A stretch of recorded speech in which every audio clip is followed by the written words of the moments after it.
If you want to pinpoint the exact moment American RV quality suffered a structural failure, mark the year 2020 on your forensic timeline. That was the fiscal year the legendary Tiffin Motorhomes sold its operations to the Thor Industries monopoly. Before this acquisition, Bob Tiffin operated with a liability philosophy that is effectively extinct in modern manufacturing. He personally authorized repairs on out-of-warranty units because he viewed the product as a direct reflection of his family name. However, once the private equity model was implemented, that accountability vanished. Today, a forensic comparison between a 2018 Allegro bus and a 2026 model reveals a quantifiable physical degradation. The pre-acquisition unit features heavy-gauge chassis rails and solid lumbar cabinetry. The post-acquisition unit is assembled using simulated materials, compressed sawdust, wrapped in paper laminates that begin to peel when exposed to humidity. The data leads to a counterintuitive verdict. A 2018 unit is a superior asset class to a brand new model because you are no longer paying a premium for a legacy that legally ceased to exist in 2020.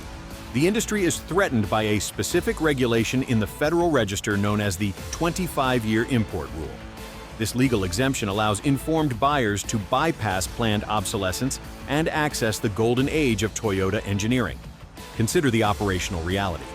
While a 2026 Sprinter can be immobilized by a $10 diesel exhaust fluid sensor, a 25-year-old imported Toyota Hiace operates without a single restrictive computer chip. We are analyzing mechanical platforms like the 1KZTE 3.0-liter turbo diesel.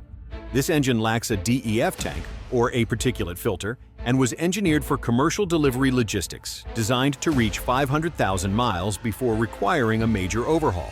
It is the functional difference between a smartphone and a hammer. One is a fragile ecosystem of features.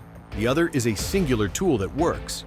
For those restricted to the domestic market, Lazy Days remains one of the very few manufacturers operating as an engineering firm rather than a volume assembly line. Unlike Keystone laminated walls that suffer from internal rot, Lazy Days constructs units with aircraft-grade aluminum skins painted with automotive-grade paint. The distinction is structural. You can unbolt and replace a damaged aluminum panel, whereas a delaminated fiberglass wall is a total loss. The choice is binary.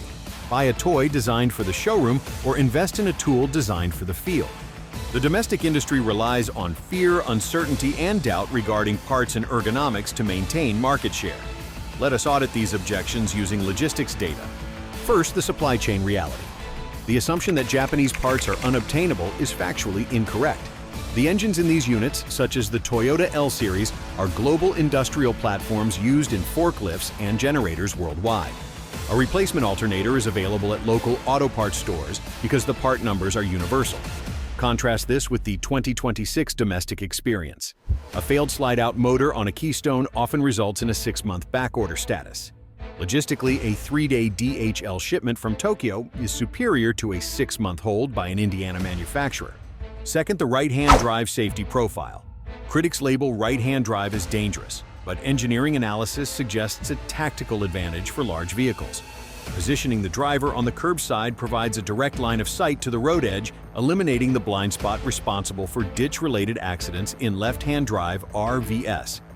Neurological adaptation takes approximately 2 hours. The risk assessment is straightforward. The minor inconvenience of reaching across the cabin at a toll booth is statistically preferable to the catastrophic risk of a water tank detaching at highway speeds. We conclude by opening the ledger because the mathematics of ownership are absolute. We are comparing two distinct asset classes, a depreciating liability versus a commercial instrument. A $120,000 American Class B van incurs an immediate negative equity of approximately $40,000 upon purchase. This is the cost of the new car smell, which effectively masks the inherent defects of low-grade materials like Luan plywood. Contrast this with the auditor choice, a retired ambulance or a Japanese commercial import. An ambulance module utilizes heavy-gauge aluminum and is the only vehicle in this sector crash-tested to federal safety standards. Alternatively, a $25,000 Toyota import has a flattened depreciation curve. Because the asset is fully depreciated, its residual value remains stable over a 5-year hold period, effectively reducing the cost of ownership to maintenance only. The verdict is clear.